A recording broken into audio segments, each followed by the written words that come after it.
Medical షాప్లో ఒక ఆయన కనపడ్డాడు నాకు. ఏదో వ్యాధి పేరు చెప్పి మందు అడిగాడు. అతను ట్యాబ్లెట్ ఇచ్చాడు. ఆయన ఆ ట్యాబ్లెట్ చూసి అన్నాడు, ఇది 15 రోజులు వాడానండి, తగ్గలేదన్నాడు. మెడికల్ షాప్ అతను అన్నాడు, ఎవరు రాశారని అడిగాడు. ఎవరు రాయలేదు, పక్క మెడికల్ షాప్లో అతన్ని కూడా అడిగితే ఇచ్చాడన్నాడు.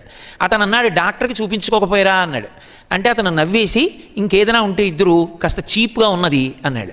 అంటే అతను నవ్వేసి ఏదో ట్యాబ్లెట్ ఇచ్చాడు. ఓ వారం వేసుకుని డాక్టర్ దగ్గరికి వెళ్ళాను నేను. అతను నాకు బాగా సన్నిహితుడు. నేను మెట్లు దిగిపోయాక అడిగా, ఏమయ్యా డాక్టర్ దగ్గరికి వెళ్లకుండా ఇలా ఎందుకు వాడుతున్నావు మెడికల్ షాపుల్లో అని. అతను అన్నాడు నాతో, డాక్టర్ గారి దగ్గరికి వెళితే 200 ఫీజు, బోల్డ్ అన్ని టెస్టులు, కోటేశ్వరరావు కొడుకు తెల్లవారితే ఎంసెట్ రాశాడు, వాడికి ఇంజనీరింగ్ ఫీజు కట్టాలి, పుస్తకాలు కొనాలి, ఇన్ని చేయించుకుంటే ఎక్కడి నుంచి వస్తుందండి, అదే తగ్గిపోతుంది, పర్వాలేదు లేదు, అందుకే ట్యాబ్లెట్ మెడికల్ షాప్లో అడిగానన్నాడు. నాకు ఎంత బాధేసిందో. తల్లిదండ్రులు వైద్యం చేయించుకోవడం మానేసి ట్యాబ్లెట్లు వేసుకుని మెడికల్ షాప్లో బ్రతుకుతున్న వాళ్ళు ఉన్నారు. చీర మంచిది కొనుక్కోవడం మానేసి మీకోసం డబ్బులు దాస్తున్న వాళ్ళు ఉన్నారు. తాము బంగారం చేయించుకోవడం మానేసి మీ పెళ్లికి రేపు నగల కోసం దాస్తున్న వాళ్ళు ఉన్నారు.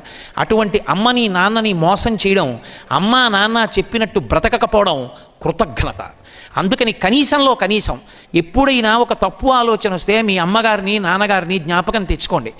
వాళ్ళు మిమ్మల్ని చూసి సంతోషించేలా మనం సంస్కారంతో బ్రతకాలి అని జ్ఞాపకం ఉంచుకోండి. ఈ దేశానికి గౌరవం తేగలిగిన వాళ్ళు మీరే.